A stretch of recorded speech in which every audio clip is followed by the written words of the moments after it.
Crafting with Kerry. So today what we're going to do is look at how to make a faux leather key fob strap. So we're going to be using some faux leather that I just bought from a fabric shop. We do have the fob crimper, so you can see it's quite a wide mouth crimper. We also have the little clasp that we're going to use to crimp at the end of our long strap that we make. I've also got a little bit of blingy iron-on that we can use to also add a little bit of depth and dimension to our key fob strap. And for the iron-on, we do have the Cricut mini press as well as the heat mat. So let's head on over to Design Space and get started. And we're going to click on New Project, Blank Canvas, and we can get going. So essentially, to make this key fob strap, we are just looking for a long piece of leather. So a rectangular long piece of leather. Okay, so we're starting off with a square that we can just unlock our dimensions, and then we can change it based on our proportions. So we want to firstly look at our little key fob hardware here. So let's just head on back over to our workspace.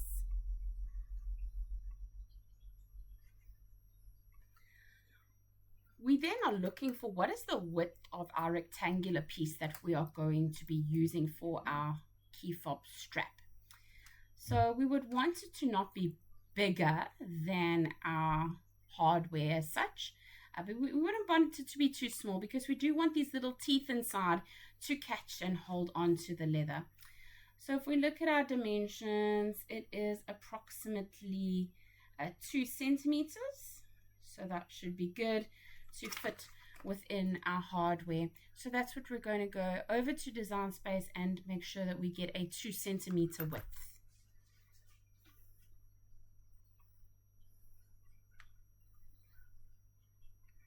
We can adjust our width to 2 centimeters, and then we would be able to adjust our length according to whatever real length that you are wanting to achieve for your key fob.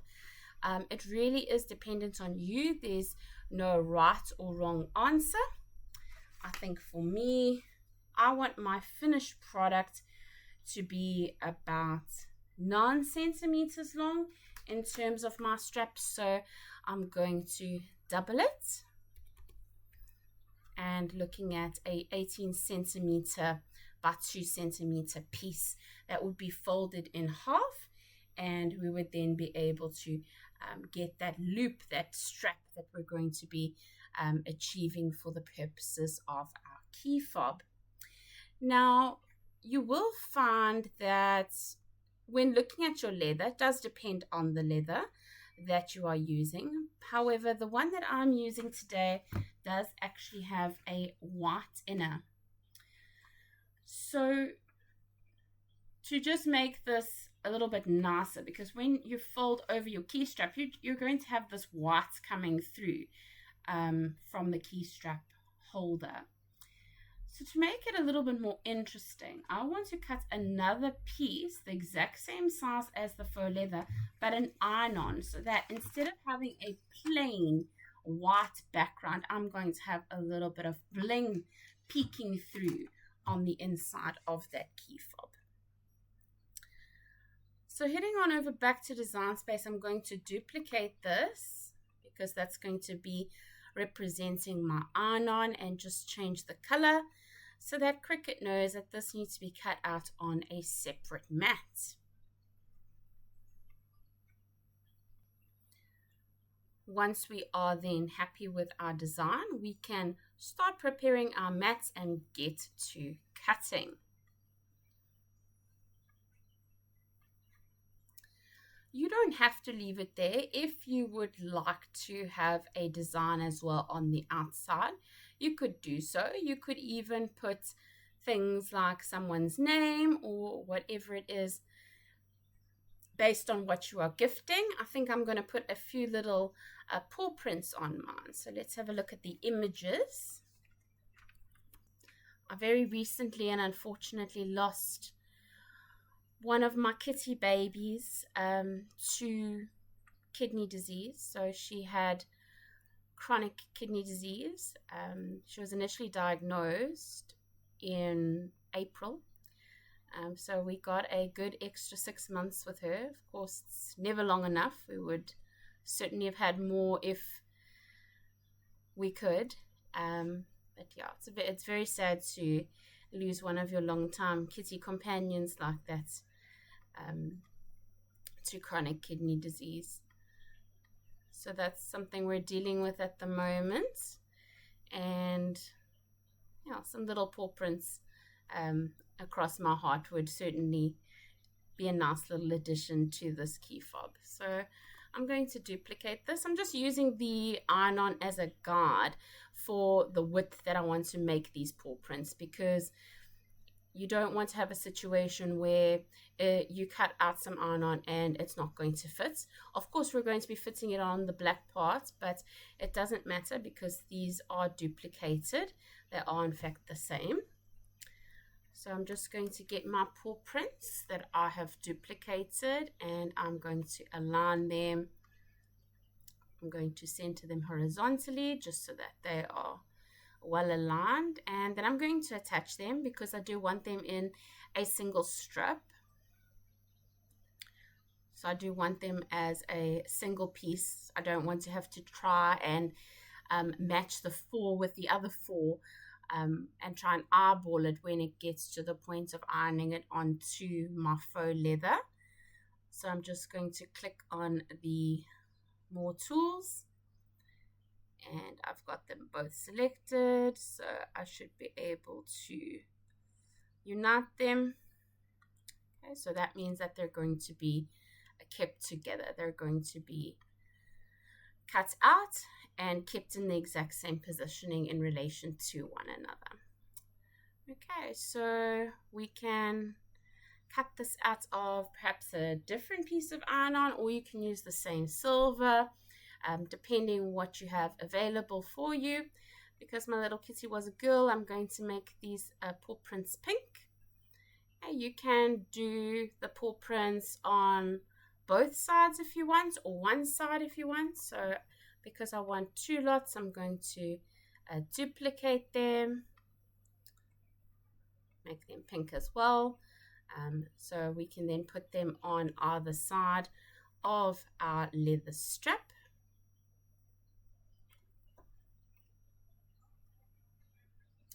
I'm leaving a bit of an allowance, as you can see, at the edge in terms of my positioning and looking at it, because we do need to let some space for that little crimping part of the key fob hardware to have some meat to grab onto. So that's why I've left a little bit and not gone right to the top or right to the edge. Because as well, this is going to be part of where it folds over in terms of the loop, and it's not going to be a section where you really want a lot of iron-on. It can be more susceptible to perhaps peeling over time or anything like that, being a more difficult and hard-wearing area on the curve. So yeah, this is what we are going to be going for. The silver on the inside and little paws on the black part of the faux leather. So now that we're happy with our design, we have some iron-on the inside, we have some iron-on on the outside, and like I said, it just depends on your faux leather itself. If you have a pretty faux leather that doesn't have a blank inside, maybe it's got a beautiful glitter inside or something like that, then it's not necessary for you to cover the inside with iron-on. As well as if you're happy with having the white inside showing through, then that's perfectly fine as well. So it really is up to your individualized taste. We can now head on back over to our workspace and start preparing our mats. So I'm going to prepare the faux leather first so we can cut that and get it out of our way.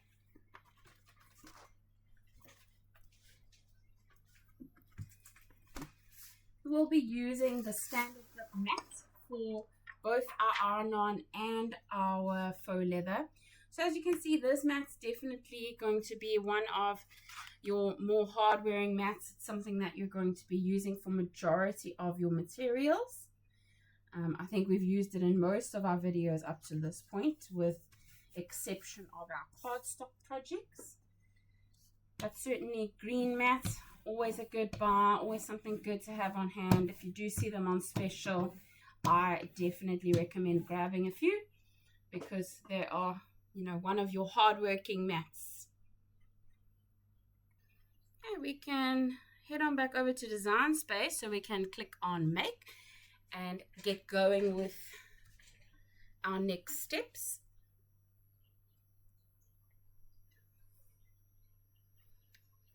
Okay, this is our silver piece. It is going to be an iron-on, so typically you'd want to mirror it, but of course it is a rectangle and it's symmetrical, so it's not going to affect us whether we mirror it or not. Also, the lovely new feature in Design Space is that when you click on iron-on, it wants to automatically mirror your design if you haven't done so. So that's a lovely catch-all situation for if we forget to mirror our design. Design Space will select that for you if you are choosing the mirror function. This is our black piece for our leather itself, so we're actually going to cut this first. And these are little paw prints, so we can click on mirror there so that these are cut the correct way when it comes to the iron-on. Now remember, iron-on we do always cut on a mirror basis, and that is because we put the actual design face down on our mats and it cuts it from the reverse side. So that is why we need to mirror, so that once we have peeled away all that excess iron-on and we're ready to then apply it to our blank, in this case our faux leather, it will be the right way around when we turn it around the correct way. And we can click on continue, and it will then connect to our machine via Bluetooth.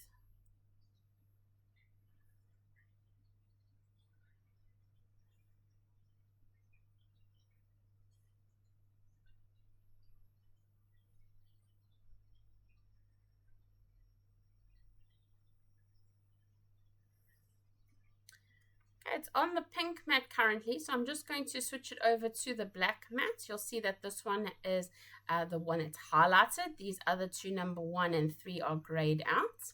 So this means this one is what is currently being selected.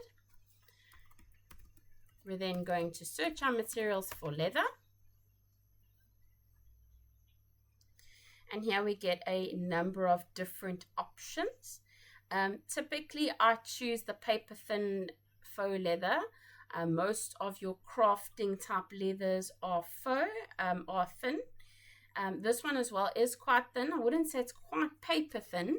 So I'm going to just select more in terms of my pressure when selecting this option. Or you could choose perhaps something a little bit thicker, like perhaps medium garments or something like that, where we have a little bit more pressure that's going to be applied. I think I'm actually going to choose medium in this case because it is a little bit thicker. It's from a ordinary fabric shop. It does say that move your star wheels, make sure materials no wider, and secure to strong grip mat using masking tapes on all 4 sides. So because I'm using a new green mat, it should be fine. I'm just going to see if my leather is sticking to it. Actually seems to be a little bit on the loose side, so it might be better in this case because of this type of leather that we use in fact a strong grip mat. So let's just head on over to our workspace and change that over to a purple mat, and we'll put a bit of masking tape as well just to make sure that we don't have any movement. You will find that sometimes fabrics are a little bit more difficult in terms of getting them stuck down in a way that it is not going to move on your mats. So I have used the green mat before more on cotton materials, but it seems like the leather would need something a little bit stronger, especially this type of leather that I'm using today. and not being one of the Cricut ones and not being one that is super thin. It's got a bit of thickness to it, being from the fabric store. So let's just swap that over onto a strong grip mat. Rather be safe than sorry.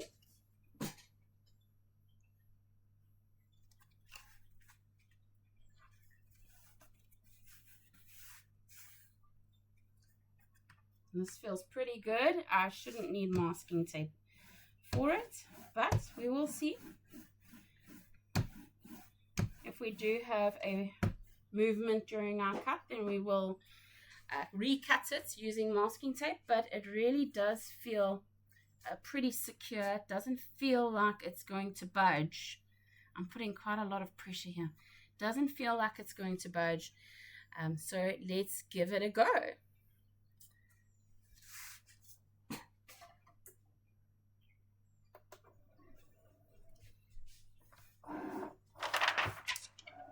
We're being a bit daring to go against the recommendations on Design Space, but I'm sure we'll be fine.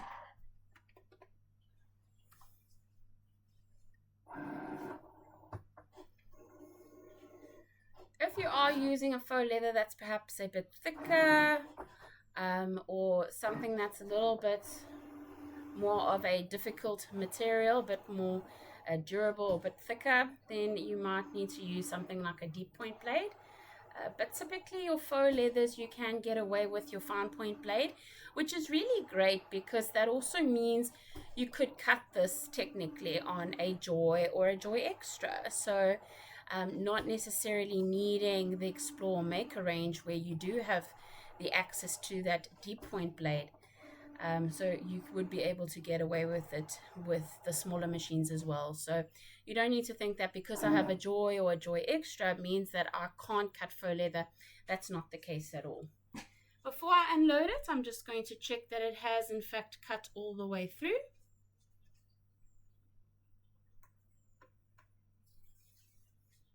And as we see, it has. So we are safe to unload.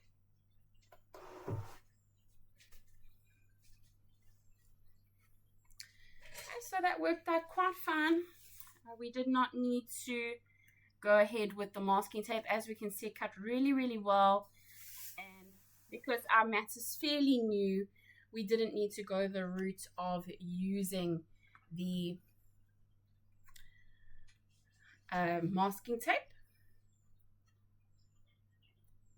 Okay, we can then just put our protective cover back on our mat. And then we can go ahead with our iron-on.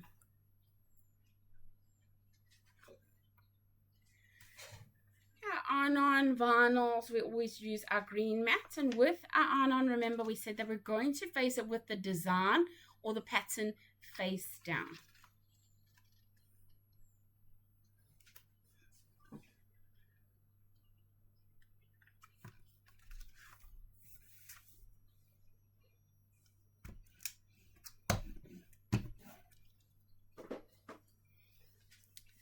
So we have our shiny side down, and we can then head on back over to Design Space and get our next mat set up. I'm going back over to mat number 1, browsing all materials. Oh, actually I don't need to. It's right here.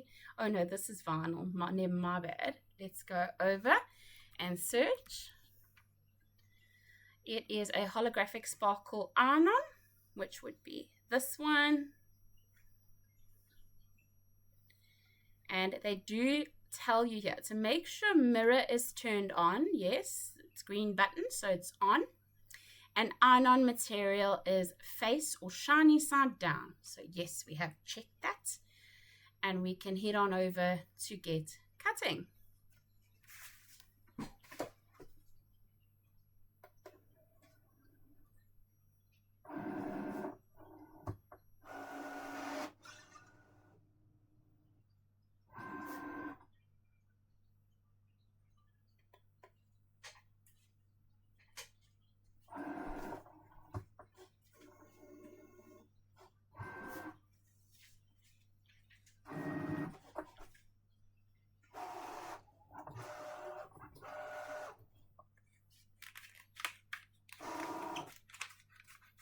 Okay, as quick as that. We can then unload and bring it on over. As you can see, we're really close. Oh my bad, I haven't switched us over to workspace. As you can see, we're really close to the edge there. So I wasn't too phased if it was going to be cut off, because it would be under the key fob itself. So I knew I had some play, but we did actually get it in full. So really, this is what we're going for in terms of our key fob. And we would then have our hardware on top. So this is what we're going to be aiming for. And we're going to have some little pores on here. And we're going to have the sparkly bit on the inside. So we can start to see our project now coming together. I'm going to now load our pink for the pores.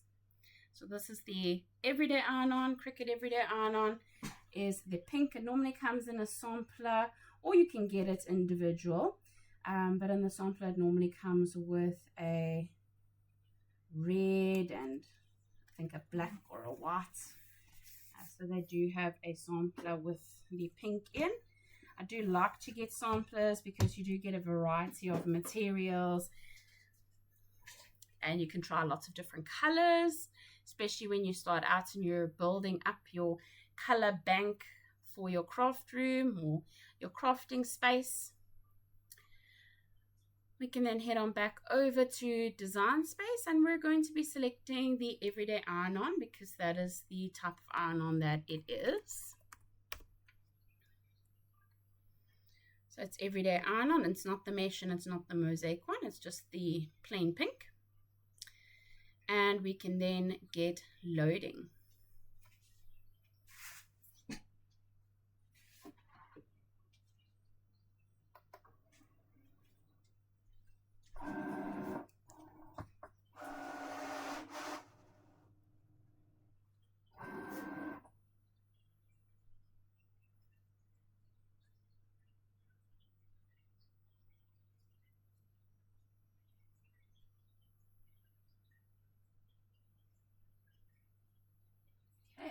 Get going.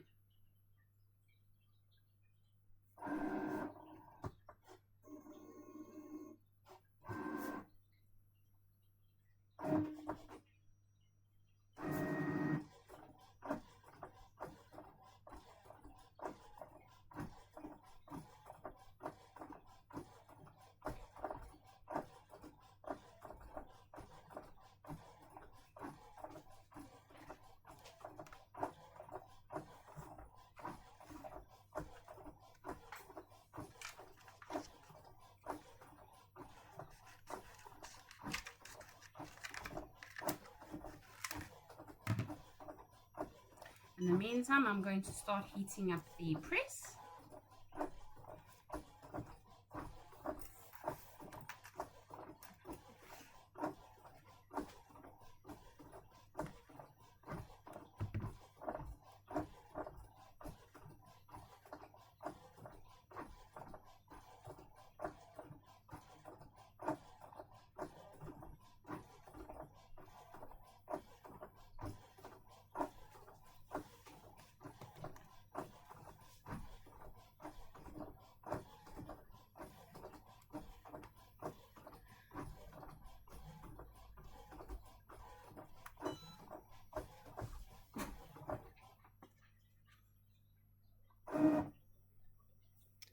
And then we can unload.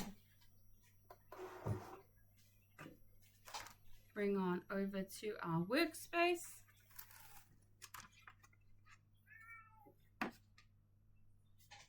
And we can move our mat.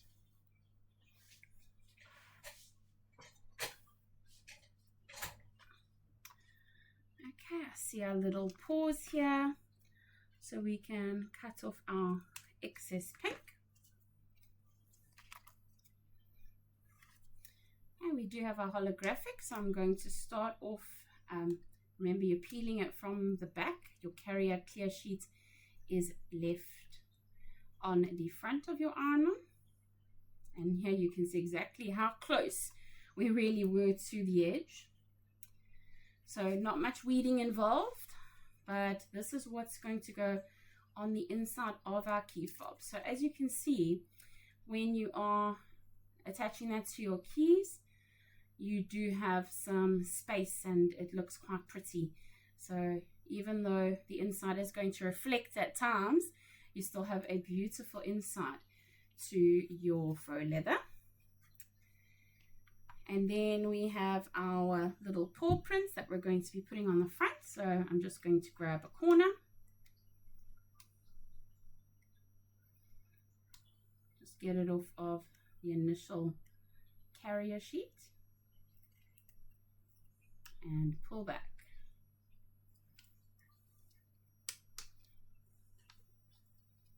And as you can see, if you get your settings right, and your mat is clean, it doesn't have debris on or anything like that, you should get a perfect cut where it doesn't have a huge load of effort in terms of weeding or getting the excess away from your main design.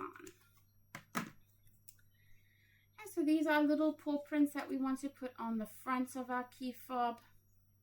So we will have some on the one side and we'll have some on the other side. It's quite cute. So you could put people's name on it if you are doing it as a form of gift or anything like that. So it is quite pretty. If you do want to get your whole hand through this, I would suggest making it quite a bit bigger. I mean, we went with 18 centimeters and it's not going to be enough to actually get your entire wrist through it. So you do in fact need to make it quite a bit bigger if you're wanting to achieve that sort of a desired look. I would definitely say go bigger, I mean the maximum your standard mat can take is 29.2 centimeters. So I would say go around the 26, 28 centimeter mark if you're wanting to have something where people can put their hands through and use it as like a wristlet.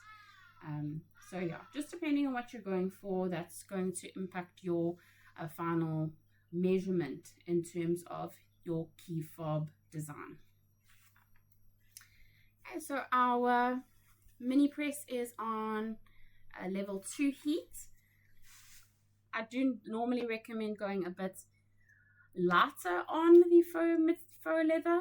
So you can start off with 1 and just be quite light with the application onto that. Moving it quite a lot. You just don't want to have a situation where you burn your leather. Okay, so the first thing I'm going to apply is the actual inside of the faux leather. So I'm going to just try and nicely line up my inner part to my leather itself, just to make sure that we don't have any accidents. I'm just going to put a piece of butcher paper down. So this is Cricut butcher paper, but you can also use baking paper or like a parchment paper.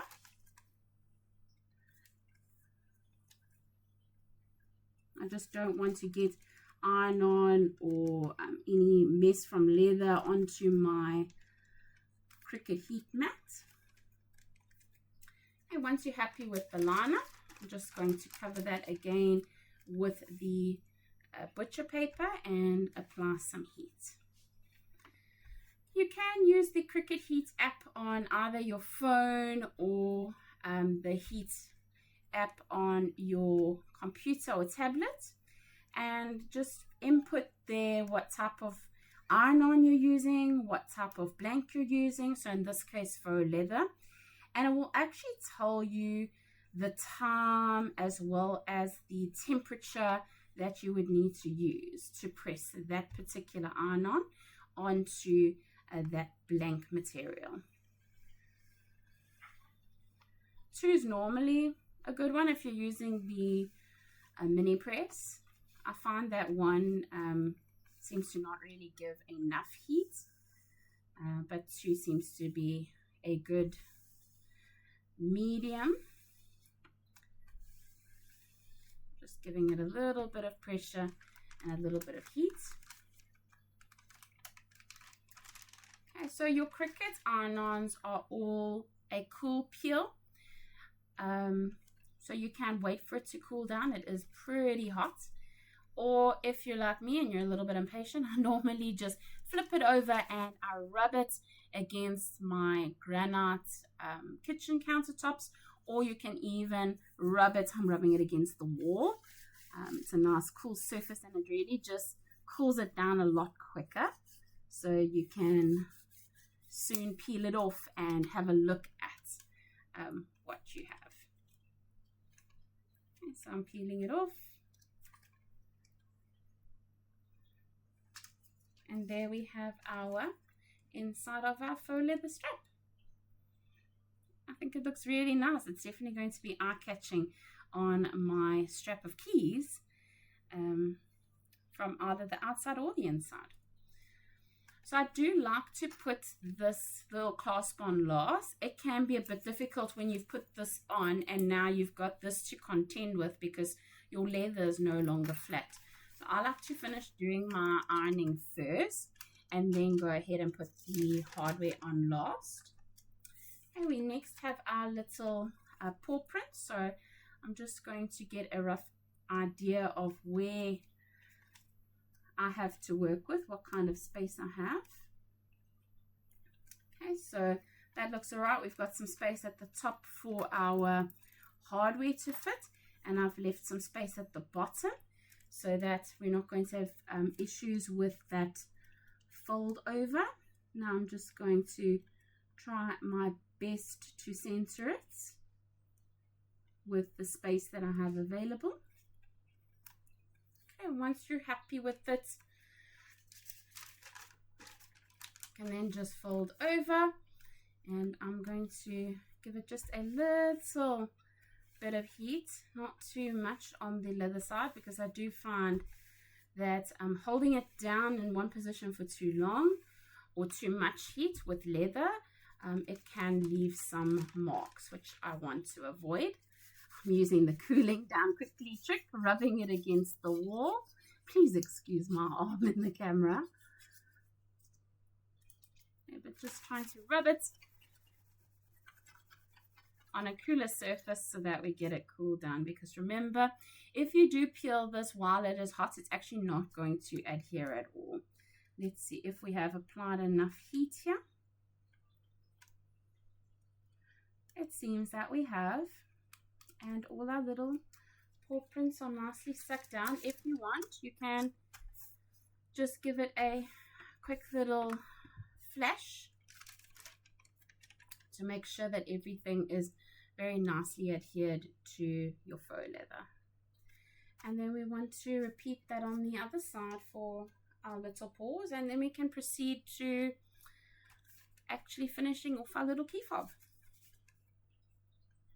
So I do see a faint line here of where my end is, or my middle.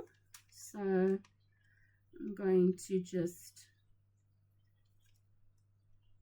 get my placement around there, watching out for leaving a bit of space at the top, so I do have space for my strap itself. And once you're happy with the placement, you can fold over your butcher paper, keeping it in place, and just give it a couple of push downs with the heat press.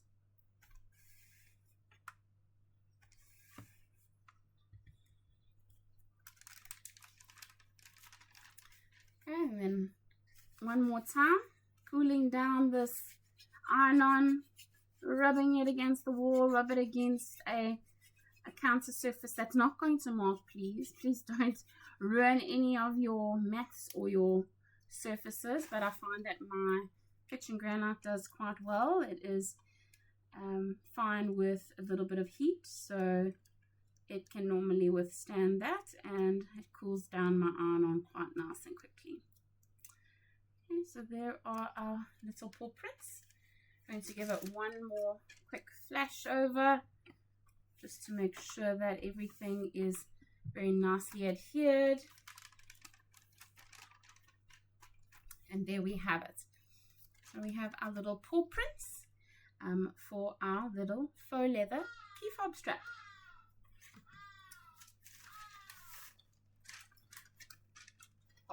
touch of pepper on the side. And we can go ahead and use our little crimper to get our hardware attached to the top. So this crimper is, you can also remove this keychain if you want, because it can get a bit in the way here where you're trying to put this into your crimping machine. I do like to make it a little bit smaller. It's quite heavy duty, and then you would be able to hold it. So I just have it resting in there, and then you can place your leather inside. You want to make sure that it really grips those little teeth so that when you press down, it is going to hold that leather and fabric nicely in place.